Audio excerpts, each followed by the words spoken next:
മധുര പട്ടണത്തിൻ്റെ തിരക്കുകളിൽ നിന്നൊക്കെ മാറി പ്രകൃതിയും ചരിത്രവും ഐതിഹ്യങ്ങളും ഒന്നുചേരുന്ന ഒരിടമുണ്ട്. സാമനർ മലയുടെ അടിവാരം, കീഴക്കുയിലക്കുടി എന്ന ഗ്രാമം.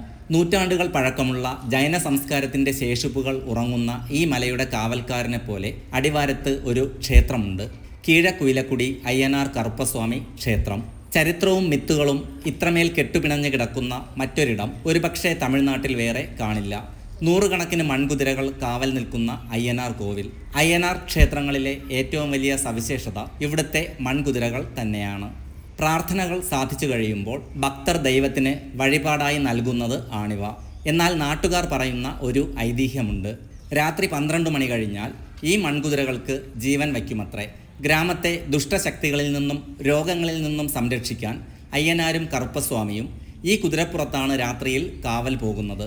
കിലുങ്ങുന്ന മണികളുടെ ശബ്ദവും കുതിരകളുടെ കുളമ്പടി ഒച്ചകളും രാത്രിയിൽ ഇവിടെ നിന്നും കേൾക്കാമെന്ന് ഇവിടുത്തെ ഗ്രാമീണർ ഇന്നും വിശ്വസിക്കുന്നു. അതുകൊണ്ട് തന്നെ പണ്ടുകാലത്ത് സൂര്യൻ അസ്തമിച്ചു കഴിഞ്ഞാൽ പിന്നെ ഈ മലയടിവാരത്തേക്ക് വരാൻ ആളുകൾ ഭയപ്പെട്ടിരുന്നു. ഈ ക്ഷേത്രത്തിൻ്റെ ഭൂമിശാസ്ത്രപരമായ സ്ഥാനം നമ്മെ അത്ഭുതപ്പെടുത്തുന്ന ഒന്നാണ്. അയ്യനാർ കോവിലിന് തൊട്ടടുത്തു നിന്നാണ് മുകളിലുള്ള ചരിത്ര പ്രസിദ്ധമായ ജൈന ഗുഹകളിലേക്കുള്ള വഴി ആരംഭിക്കുന്നത്. ക്രിസ്തുവിന് മുൻപ് 1-ാം നൂറ്റാണ്ട് മുതൽ തന്നെ ജൈന സന്യാസിമാർ തപസ്സിനായി തിരഞ്ഞെടുത്ത ഇടമാണിത്.